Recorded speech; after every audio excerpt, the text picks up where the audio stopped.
Welcome back. News headlines in English to speak in today's means 3rd of December, School Morning Assembly. And first of all, national news. India joined Elite Club as research body test fighter jet escape system. Immortal forever, Assam officials voter list tribute to Zubeen Garg. Madhya Pradesh Chief Minister begin performance review amid reshuffle buzz. In erosion hit areas of Bengal's Malda, residents fear exclusion from voter list. Flight of multiple airlines delayed after check-in glitch at many airports. And now international news. White House created offender hall of shame, called out media for fake news. Excellent health.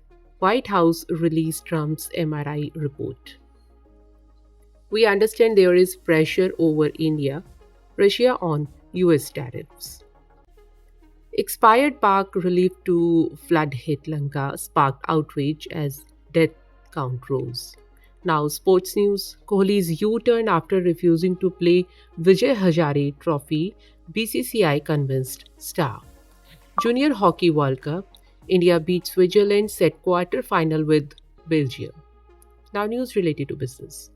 IIM Shillong launch executive MBA for working professionals. Amazon now target over 300 micro fulfillment centers by year end. And that's all in news. Thank you.